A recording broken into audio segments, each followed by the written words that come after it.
आईनी तरमीम जिस तरह से हुई वो आपने देखा, और अच्छी चीज़ ये है कि इमरान खान की हुकूमत गिराने से लेके और इस आईनी तरमीम तक जितनी इस मुल्क में तबाहकारियाँ हुई हैं वो रात के पिछले पहर हुई हैं, रात के वक्त हुई हैं और सही नंगे और गंदे होकर की गई हैं। और हर इनके अमल से इमरान खान की हुकूमत गिराने से लेके इनको हुकूमत में लाने तक और इनको हुकूमत में लाने से लेके और आईनी तरमीम कराने तक ये जो कुछ धंधा किया गया है ये रात की तारीकी में किया गया, रात के पिछले पहर किया गया है। और इसका फ़ायदा ये हुआ है कि अवाम में ये और नंगे और गंदे हुए हैं, लोगों में इनकी नफ़रत बढ़ी है और ये इसकी सियासी कीमत अदा करेंगे। ये आज आप मेरी बात लिख लें। मुझे अंदाज़ा है कि लोग बहुत मायूस हैं, लेकिन मैं आपको आगे चल के बताता हूँ चीज़ें उस तरह से नहीं हैं जिस तरह से आपको नज़र आ रही हैं। बड़ी लड़ाई होने जा रही है और एक खौफनाक लड़ाई जो है वो होने जा रही है। और ये ऐसे ही है कि जैसे कहते हैं ना कि गीदड़ की मौत आती है तो शहर की तरफ आ जाता है, तो इनकी भी सियासी मौत आई हुई है, तो इसीलिए इन्होंने ये हरकत और ये अमल किया है और जिस भोंडे अंदाज से किया है उसके बाद मैं आपको बताता हूँ कि क्या चीज़ें होने जा रही हैं। पहले बात कर लेते हैं तहरीक इंसाफ के जो लोग लौटे हुए उनके हवाले से पीटीआई की पॉलिसी आ गई है और पीटीआई ने नाम जारी कर दिए हैं। और मैं ट्वीट आपके सामने रखना चाहता हूँ शहबाज गिल साहब का। शहबाज गिल साहब ने कहा है कि ये लौटे हैं और शहबाज गिल साहब ने मुतनब्बे किया है, अलर्ट किया है अपने कारकुनान को, वार्न किया अपने कारकुनान को, अलर्ट किया अपने कारकुनान को कि इन लोटों के हक में कोई ट्वीट ना करे। क्योंकि हुआ यह है कि ये बात पहले नज़र आ रही थी कि जितने लोटों के वोट डलवाए जाएंगे और जो बाकी रिजर्व में लोटे थे वो बाद में वीडियो पैगाम जारी कर देंगे कि जनाब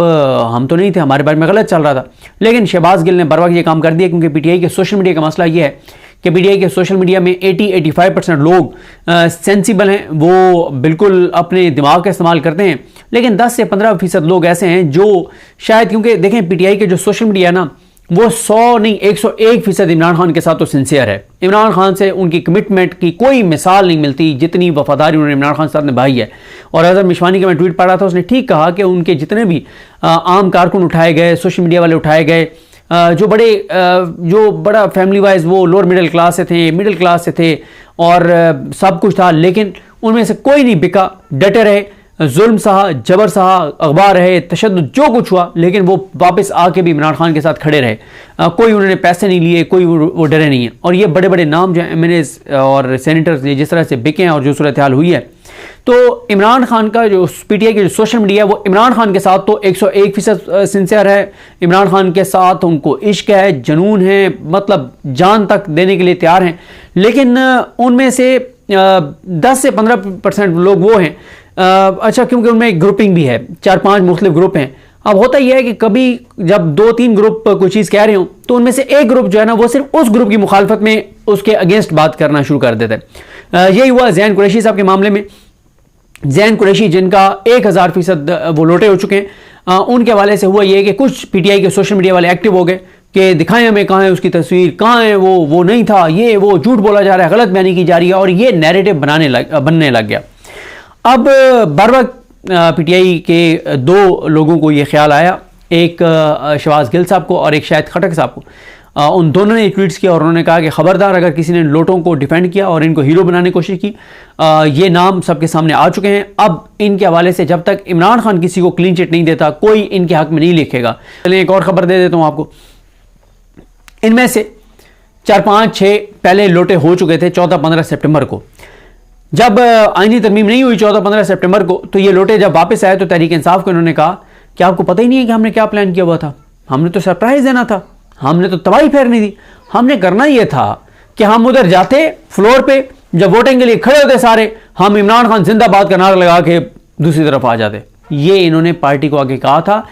इसलिए ये बात रिपोर्ट हो गई थी। पता था, जो इनको लाए थे उनको भी पता था, उनको डर था कि वैसे ये कंप्रोमाइज कर चुके थे, ये कोई इनमें से एक भी अखबार नहीं था, सब बिके हैं। लेकिन फिर भी उनको ये था कि यार एक डर था कि कहीं उस वक्त माहौल देख के पीटीआई के लोग ज़्यादा ना ऐवान में हों, वो इनको प्रेशराइज कर लें और कोई दबाव ना आ जाए, किसी मौके पे इनका ज़मीर ना जाग जाए, गैरत ना आ जाए, तो कोई अगर बगावत कर गया फिर हम क्या करेंगे। तो इसलिए उन्होंने ये किया कि ठीक है बैकअप में इतने बंदे तैयार रखें कि जो बीमार हैं उनमें से कोई लुढ़क जाता है या उसको अस्पताल शिफ्ट करना पड़ता है तो उसकी जगह, और अगर जो गैरत से आ रही जो MNAs हैं पीटीआई के जो बगावत कर गए हैं, जो लोटे हैं, इनमें से किसी की गैरत ना जाग जाए, इसलिए इन्होंने जो है ये सारा मामला किया था। तो हाँ, अब मैं आपको बता रहा हूँ कि ज़ैन कुरैशी साहब से ब्लंडर ये हुआ है कि उन्होंने अपने ट्विटर अकाउंट से उन्होंने एक वीडियो उनकी रिकॉर्ड की गई और वो भेजी गई वीडियो फरहान विर्क साहब को। फरहान विर्क साहब ने जब ट्वीट की उसके 22 मिनट बाद ज़ैन कुरैशी ने खुद ट्वीट किया